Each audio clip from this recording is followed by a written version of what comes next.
I'll be honest. I mean, if an athlete doesn't want to accept that, that's fine. But I always tell people, but I've never had them not, and I've been doing this for a long time. But again, most of the time it's prayers about their circumstances, about where, that I do love Wooden's teaching them about the shoes and the sock, and matter of fact, our freshmen, we have a team leader teach, because this, if you're going to go race.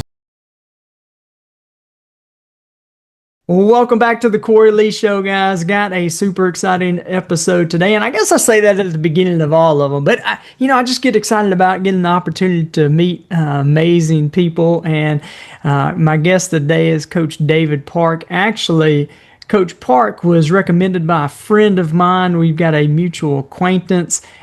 Chuck Parrish, Chuck O. David has actually been on the podcast a couple of times.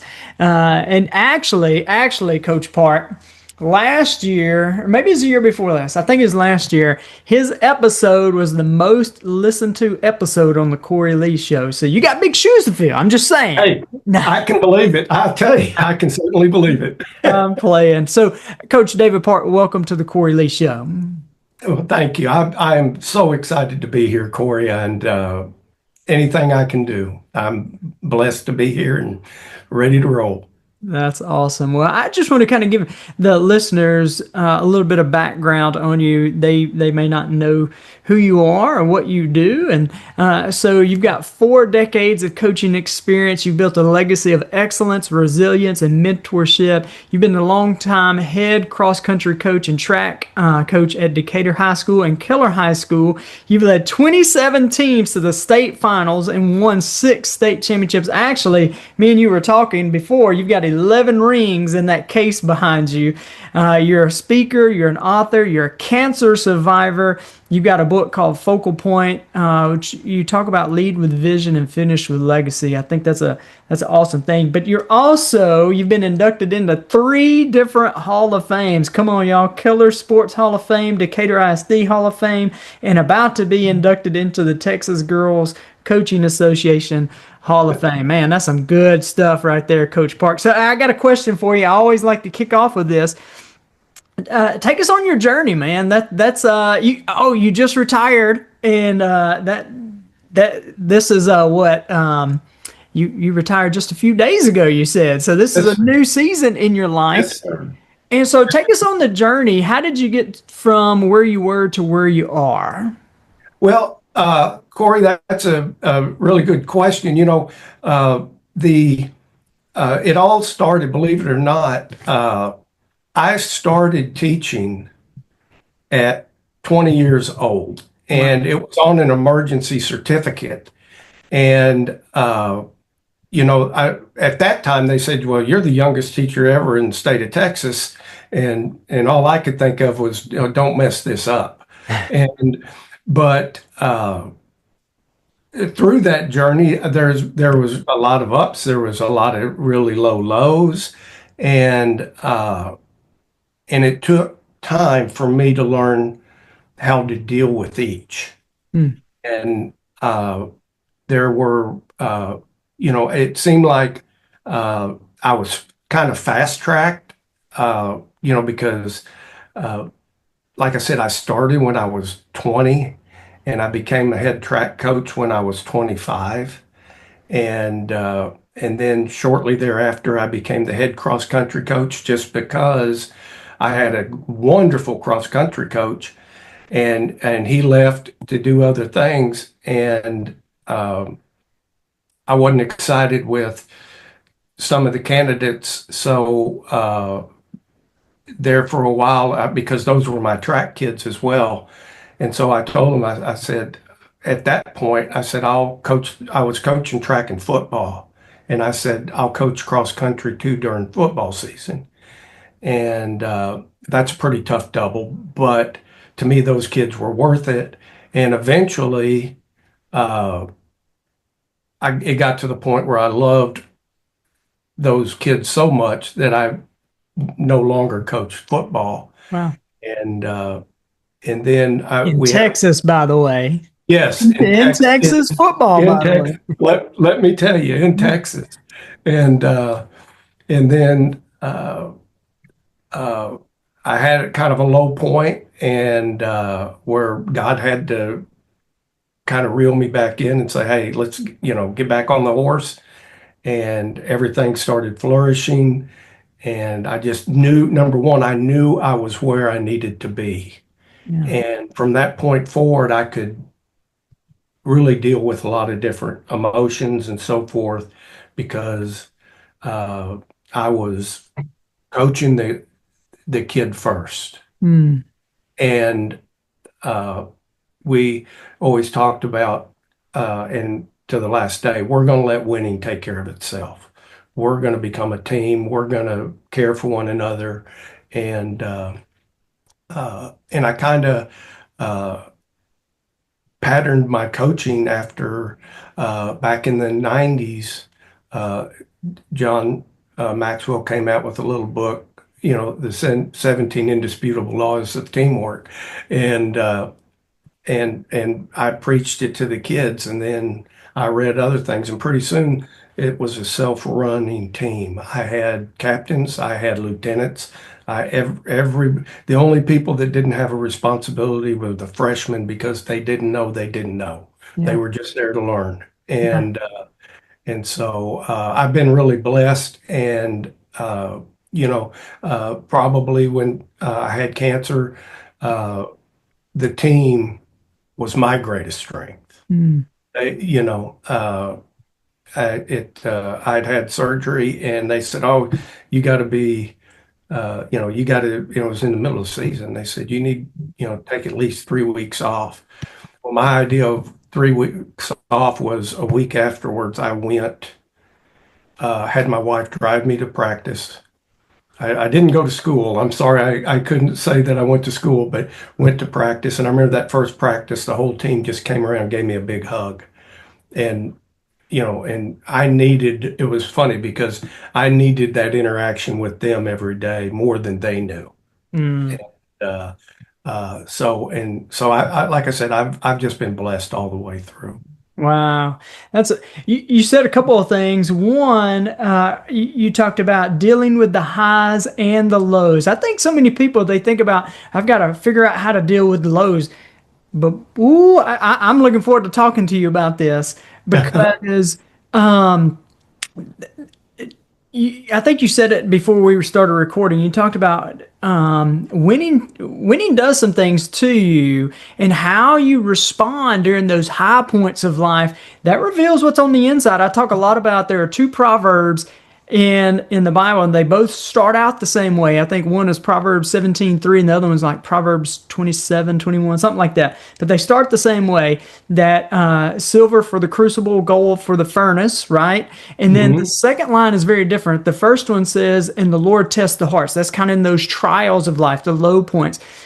But then the second proverb, it starts the same way, but the second line, it says that men are tested by the praise accorded to them. How do you respond in those high points of life? I would like to get to that, but here in a second, I would love to hear what was it about the cross country that intrigued you? Like, ooh, I really like that. What is it about cross country?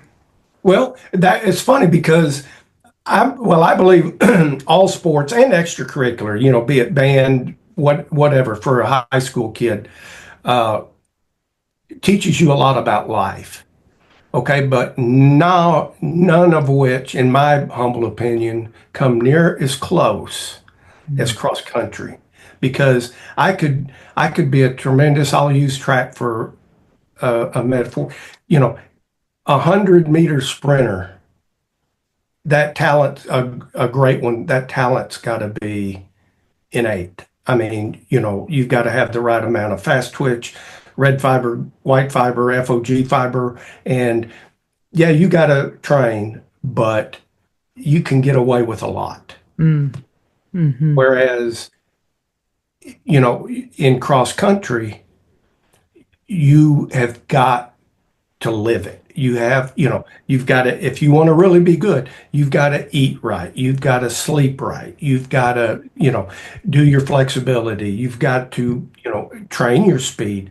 But winning in cross country isn't a sometimes thing. It's an everyday thing. And Mm, uh, my former team, I know for a fact, uh, is about to start training 6 days a week all summer, um, you know, and that means getting up every morning, that you don't skip practices. And there's a lot of life to be taught in there. And even a race, Cory, think about it. You go to the starting line and you're all excited and everything, you're all pumped and everything. About mile one, that adrenaline is gone. yeah. Now, now you're working. Yeah. Well, about mile two, you're probably grinding Mm, and pain is starting to set in. And what's your response going to be? And then it's not till maybe, I don't know, 500 meters from the finish that you get a rush again. yeah. And it's how you deal with the grind, as we call it, or sometimes I call it a zombie state because the kids just look like they're zombies running, and they got to be shaken out of that. And Yeah. they got to, hey, put your head back in it. And there's so many life lessons that can be taught, and I just fell in love with it. Yeah. Man, I love that. I don't know if Chuck had mentioned to you, I'm a runner, like to run, and I just thought about it. I didn't even recognize it, but that trophy right there, that was Huh? I ran and won a 31-mile race on the beach in Destin, Ooh, Florida. And oh, I love ultra. what you're saying because what I love about endurance sports is it is that kind of that grind that you talk about there. There's an emotional type thing of an excitement when you start, but then you get to a point where your mind tells you, hey, you probably need to stop. And Hmm. you can choose at that point, should I stop or should I keep going? I think I should stop. No, I'm going to keep going. You keep going. And then you get to a point your body tells you you probably need to stop. And it's like, you know what? I'm going to keep going. And just that thought afterwards of like, man, I beat me. You know what I'm saying? Hmm. Not like you said, winning's going to take care of itself. But I had the discipline day in and day out, day in and day out. I was running one day, and I was going to go for a run. I just wasn't feeling it, but I went out and did it, and I was about halfway, and I was like, I could turn around. Nobody knows I'm out here. Nobody knows that I'm running. It's not going to go down in some record book. I could. I mean, it's good enough. It's good enough. I can go ahead and turn around. But then I thought, once you crack that door open to good enough, boy, it makes it a whole lot easier to step right on through. And so, man, that's good stuff. I love that. One thing I'll throw out there. Now, I've never run an ultra. I commend you on that. But I've only done one. when I was well, that's one more than I've done. When I was training real hard, my calendar revolved around Boston, Yeah. and one of the things that uh, I had to do on my long runs was I only ran these 7 mile loops around, and I'd set water at my house, but the intent was not necessarily to get the water, was I wanted to have to go by my house, or then you're going to start having an argument with yourself. Mm, Oh, yeah, I could do this tomorrow. I'll cut it at 7 today, or I'll cut it at 14 today, or and make yourself, because you know this as well as I. Once you get past about mile 20, you're, you know, uh, I always liked the shirt that had the buzzard sitting at mile 20 on the mile 20 sign and said, "This is a good place. This was a good place last year." That's when the carnage happens, and that's where yeah. your mental strength's got to come in. Yeah. Man, I like that. I would like to ask you about go back to the highs and lows. Uh-huh. What have you learned about dealing with? Let's start with the lows, the lows and all. What have you learned about yourself? How to handle those moments? Well, the first one, and I write about it. I kind of open up about it. Is we had in 93, we were coming home. We'd just gotten home from a track meet and, the kids scattered and everything. And spring break was the next week. And, I just gotten to bed and, we didn't have cell phones then. I get a call from the Keller Police Department that, there had been an accident and there was a lot of track stuff scattered about.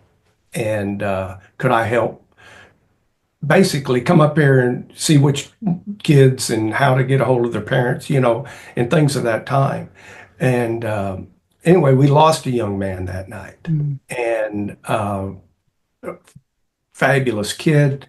He, did a lot of wonderful things. And matter of fact, when I went to the hospital, uh, because they carefully him out, I put on the clothes that I had at the track meet. And when I parked in the emergency room with our athletic director, uh, the these people that were standing, I thought they were outside on a smoke break, started walking to me. And the guy that introduced the family hadn't gotten there yet. The guy that introduced himself to me said, "You must be the track coach." And I said, "Yes, sir." And he said, "Well, I'm the chaplain here at the hospital." And I just went, "Oh, I know what this was going to be about." So we go inside, and anyway, I was I was being real strong for the family because I was going to be there when they were told just to help, whatever I could do to help, and then for my team, but I never took time for myself. Mm. And I might have looked like, I think I put in the book, I might have looked like a rock on the outside, but I was crumbling Mm. desperately on the inside. And then you start thinking about your kids, and and really, Corey, I ran from it, and I went for 2 years into what my education was, which was engineering. And but it took that downtime to make me realize two things. Number one, I'm a people person. Number two, I don't care if it's the corner office. I don't care if you get free Texas Ranger tickets. Uh, you know, I, I gotta be, and it was actually my wife that told me one day, Friday, I came in and she said, "Honey, why don't you go try to coach again?" And I said, "Well, honey, we talked about this. Spend more time with the kids." She goes, "I've talked to the kids. We'd rather you come home at midnight with a song in your heart than 5 o'clock miserable." Wow. Yeah. And so, but it took Corey, it took that 2 years. That was, I think, kind of a molding process. And then when I came back, I never looked back. It felt like it felt like my old sweatshirt. It just felt so good. Never thought about it again. And then things really started to soar. Wow. Yeah, I love hearing that story, and the truth is that if we don't deal with some of that stuff, it does. Like it takes the Yes. song out of your heart. It's interesting.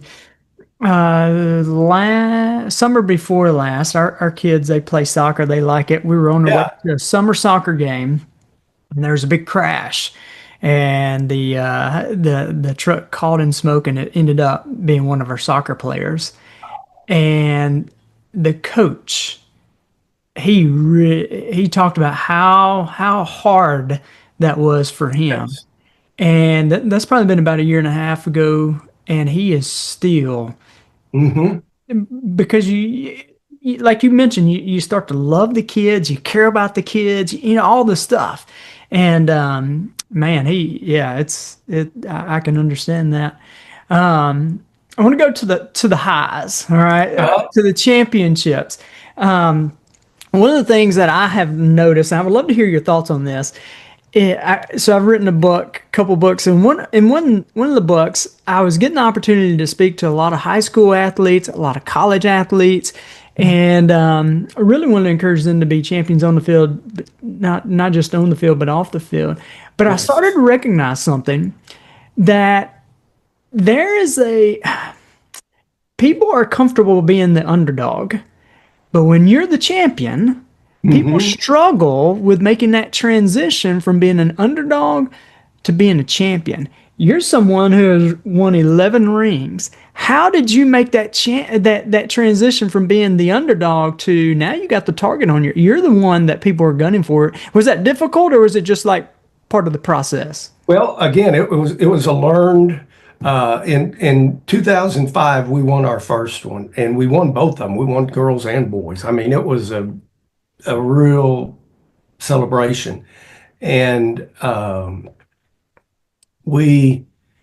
But I started adopting. I mean, almost to me. Number one, I never allowed myself to enjoy it, you know, and I mean, immediately I started.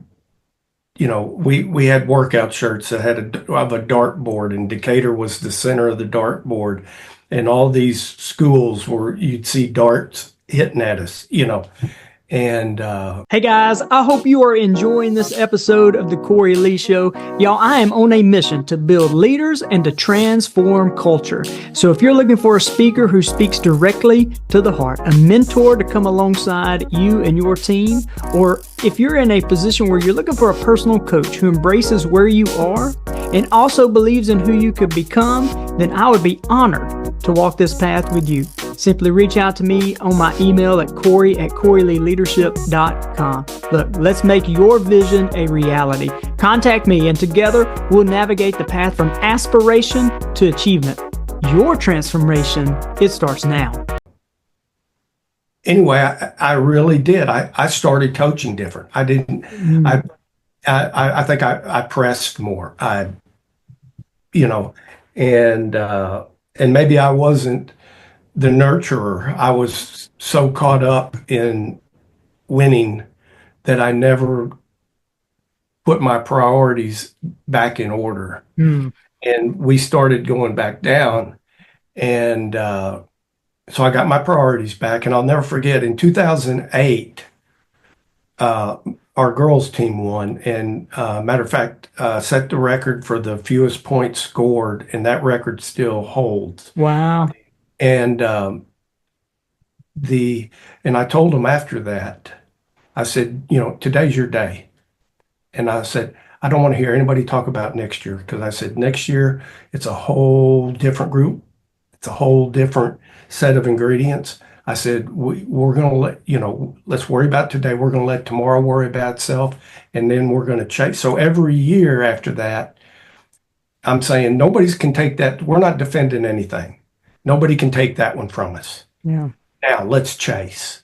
Yeah. And when we had the chase mindset, then it seemed like it just, and Cory, one thing I want everybody to know, as much as I love winning, I'm a competitive person, Cory. If you throw some tiddlywinks out there, I'm in. But, matter of fact, I had a reporter ask me, how's this state championship rank with your others? And I told him, I said, guys, this is fun. I said, but the journey me and the kids got to go on is priceless. I said,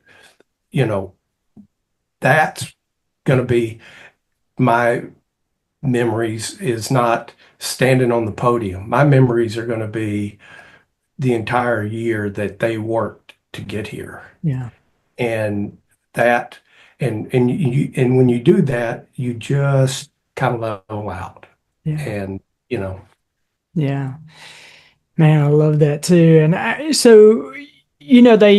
there's a saying that in sports they talk about, well, they didn't have the best talent, but the coach knew how to get the best out of them and knew how to get the most out of them. How does one go about getting the most out of an individual? Well, boy, you got 3 hours? No. Let me tell you, the first off, to do that, you've got to get to know the individual, and you've got to get to know their set of circumstances, and you got to make sure that they know you love them. Yeah. The old saying, nobody cares what you know until they know you cared. And it is so true. And, there are some that, you've got to coach hard. In other words, they thrive on being coached hard. And then there are those that you need to put your arm around them. They have a bad race or a bad workout. Don't talk about it right now. Later after everything, pull them aside one on one and talk to them. And uh, it just think of it like buttons. You got to push the right button with the right individuals. And and sometimes you have those buttons change when you're dealing with the team itself, because I've had teams that they always, one of the big deals is they never see me mad. Okay, and I try to channel that, and uh, but if I can sense that we need a little wake up call, I will tell my assistant, as we're walking, as the kids are off on their warm up, I'll say, look, I'm gonna find something in the practice today, and I'm gonna get mad and throw my coffee and storm off a workout. Y'all finish workout. And one of my assistants at one time, she ran for me, and she stopped and she looked at me and she said, when you were mad at Heather Isbell and I, and you threw your coffee, she goes, you weren't mad at us. I go, no, but it had its desired effect. And she looked at me, started grinning. She looked at me, started grinning. She goes, I don't even know you. And so, but those are, sometimes, yeah, you start to get comfortable, and you got to kind of shake them out of that.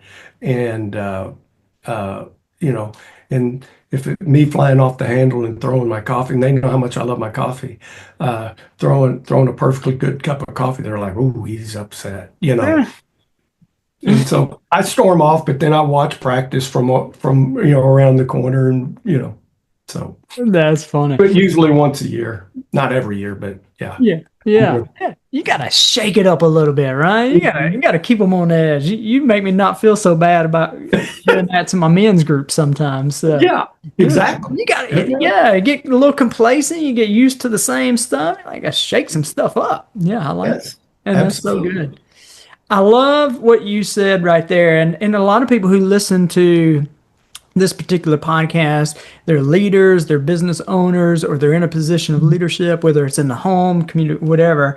But something you said, this is how you lead people well. You said it. You got to get to know them. You got to get to know their circumstance. And then they got to know that you care about them. 100% agree with that. And I think John Maxwell, you mentioned his name. I think one of the things that he says is that the moment you stop caring about the people you lead, that's the moment you need to get out of leadership, because people can tell it. People can tell if you Yes. care about them or not.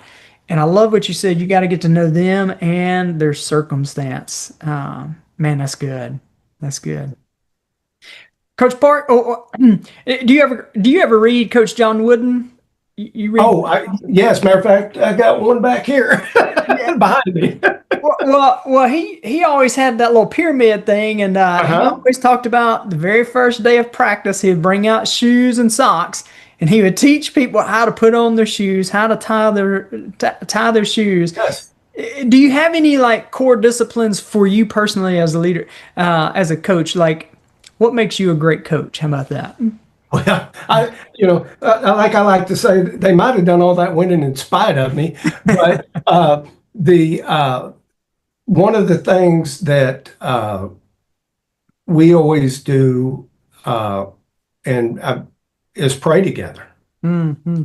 And sometimes they say, well, you hear them on from the peanut gallery, this is a school team separation of, Whatever they church say. and Yeah. state.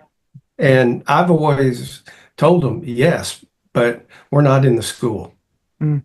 We're out here battling, and we're, uh, and it doesn't matter, yeah, there's always the before race prayer and that sort of stuff. But it's the times, maybe somebody's struggling, maybe somebody's, and I'll be honest, I mean, if if an athlete doesn't want to accept that, that's fine. But I always tell people, but I've never had them not. and I've been doing this for a long time. Yeah. And then, but again, most of the time it's prayers about their circumstances, about where, and, that I do love Wooden's teaching them about the shoes and the socks, and matter of fact, our freshmen, we have a team leader teach because this. If you're going to go race, you're tying your shoes different than you would if you're going to hack around, Yeah. and the freshmen don't always know that, and so we have a junior that's in their leadership chain, make sure that they know how to do that, and so it's I don't want to just make runners. I want to raise up leaders. And Hmm. it's so funny because they end up being leaders in the school and not just the popular kid. I mean, they take ownership of a lot of things and it makes me smile. It always Yeah. does. Just a question for you. I'm curious about. So when you took over cross country, was cross country pretty serious at your school, or was it something you had to create a new kind of Ah, environment? good question. Okay. When I was at Keller and I took it over, it was serious with those kids, but there weren't very many kids doing it at the time. And I mean the coach I lost, I mean, well, my goodness, I mean, he finished fourth in the Olympic trials in the marathon and Wow, finished seventh overall at New York. I mean, this guy he's knew his legit. stuff. Yes, and he's still a great friend of mine. But we brought in a little bit more of the team aspect in it, and I'm happy to say when I left Keller at the district meet, this means the quitters have quit. Not, I never count. It's one thing we talk about is I don't count how many runners we got at the beginning of the season. I always count at the end of the season, and that's when we take our picture. Mm, yeah. Okay, Yeah. going to take the picture of the people that stayed. And that particular year, my last year at Keller, we had 164 runners go to the district meet. It took us 4 buses Wow. to move our team. And that was a logistics nightmare. But, and then at Decatur, the same thing. Decatur, though, had had some success. And, but I'd already moved up here and man, I jumped on it immediately. And but we went from 20 runners to 70. Mm, And because some of those kids are never going to run on the varsity and they know that. But everybody brings something to the team. yeah. Everybody does. And you can't tell me that just because they're not in the 7 fastest that they don't add value. Yeah. And it's my job to find out what that value is. Mm, And they can, and as you know, the stopwatch doesn't lie. You mm, know, if their best 5K was 1940, if they run 1938, they're pumped. yeah. So Yeah. we keep them focused on their race. I like that. Let me ask you this along those lines. Let's say let's say you're not retiring, Mhm. but you get a call to go into a new school, and it's a football school, and cross country is just like something people do to stay in shape.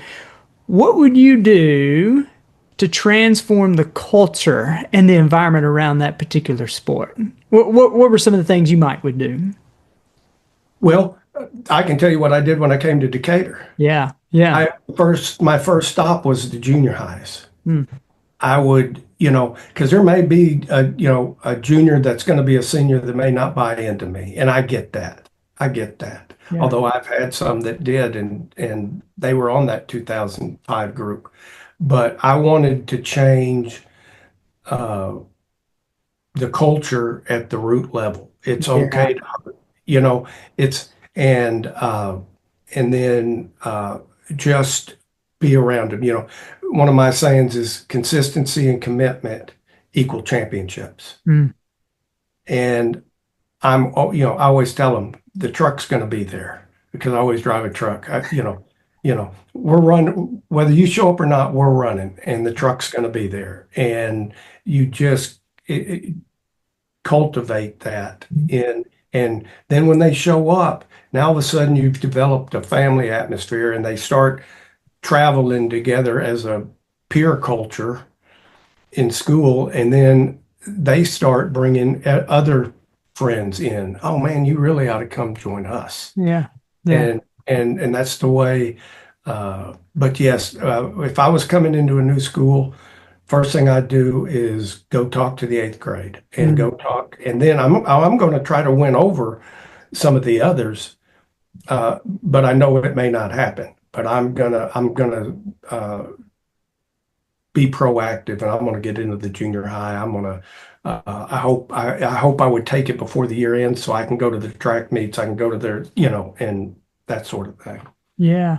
Well, the reason I asked that is because leadership is influence. That's what you were just talking about Yes. there. And there may be people who's like, well, why in the world would, this, talking about sports and all. But the reality is if you're listening, you're going to go into new environments, you're going to go into new situations, and it's going to require, if you want to transform the culture around you, then it's going to require influence. And I love what you said. You went to the ground level. And so, for instance, if I'm going into a new business, if I get a new job, taking what you just said, I'm going to go to the boots on the ground people, and I'm going to start to get to know them. I'm going to let them get to know me, and I'm going to start gaining that influence and that rapport. And that's how you build the culture. That's how you start to transform the culture. I love what you said right there. That's so good.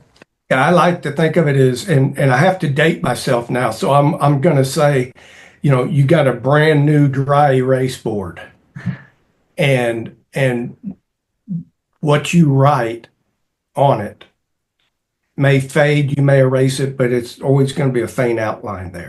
So Mhm. you have to be careful. What's the first thing I want to write on this new group? And because it's going to stick, it's going to, whether you like it or not, and whether it was a good thing or not, it's going to stick. Yeah. So, I used to use chalkboard, but I've got to come into Well, now you got the iPad. You're going to use the yeah, I know. Yeah, that's good. So, Coach Parr, your book is called Focal Point. Well, what in the world is the focal point? Well, you can take it, Cory, two ways, okay? And because I talk about both sides of focal point. You know, everybody wants to be a success and everybody wants to lead, but a lot of people don't really know what that looks like. Yeah. And what and I talk up front about the sacrifices you're going to make. The you know it's a it maybe doesn't look as clear as you're thinking it is, okay?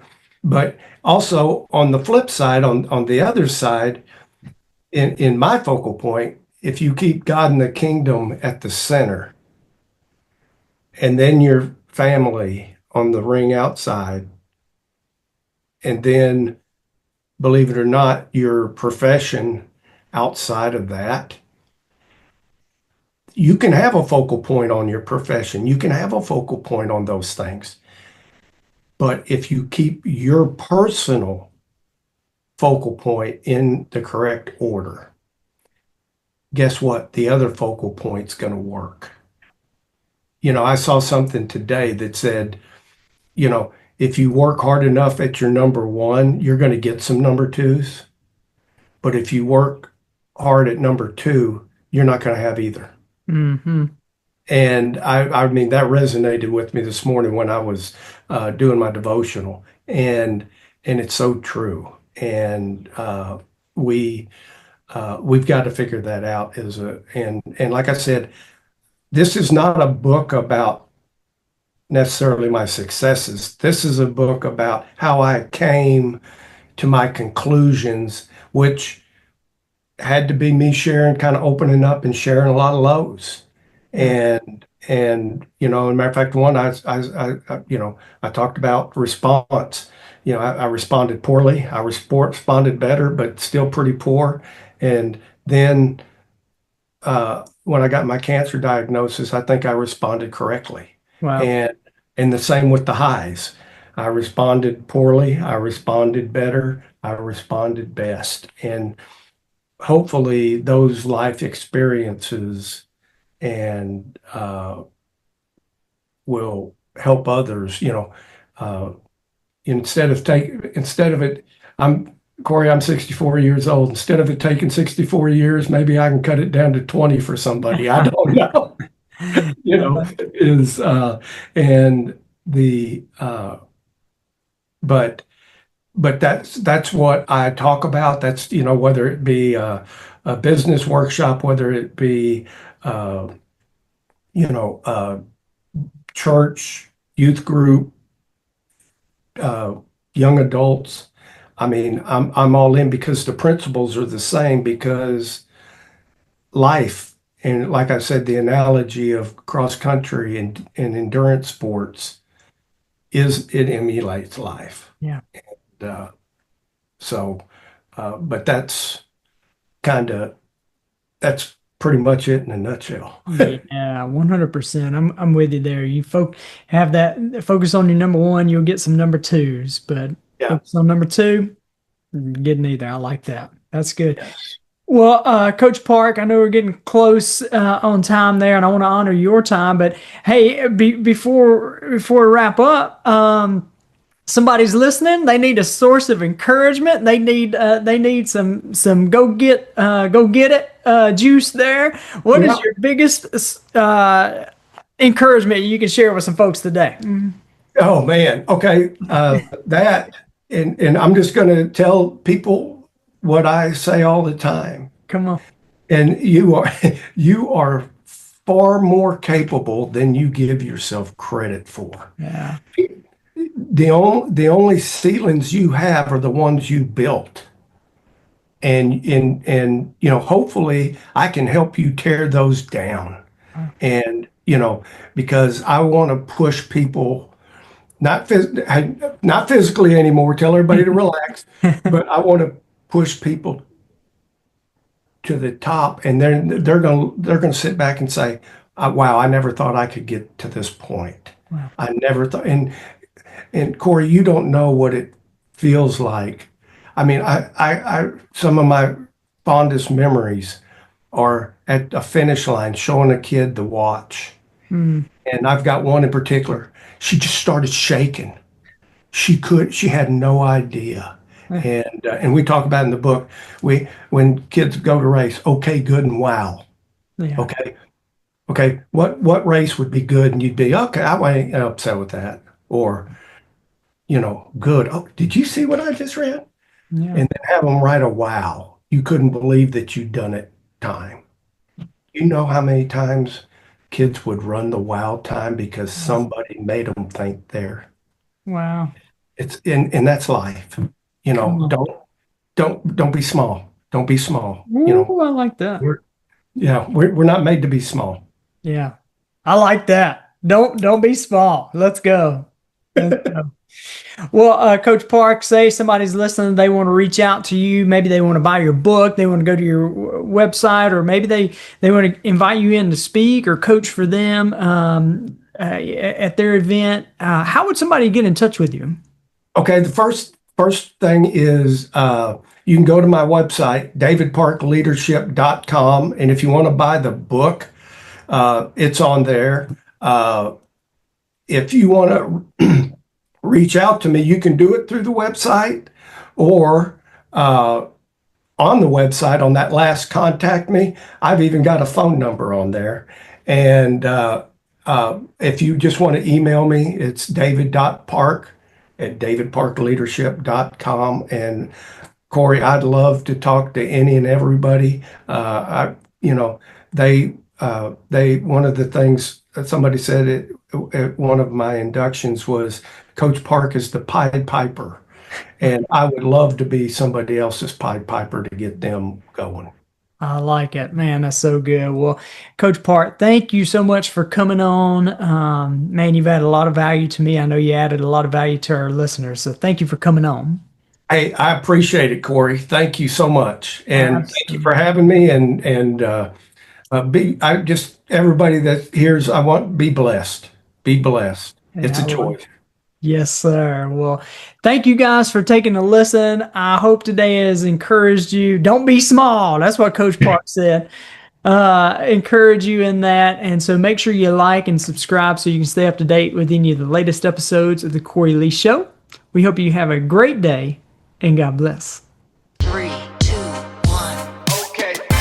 Thanks for joining me today. I hope I have added value to you. And if you have found value in this episode, let me know. Drop a comment and make sure you share with a friend or family member. See you next episode.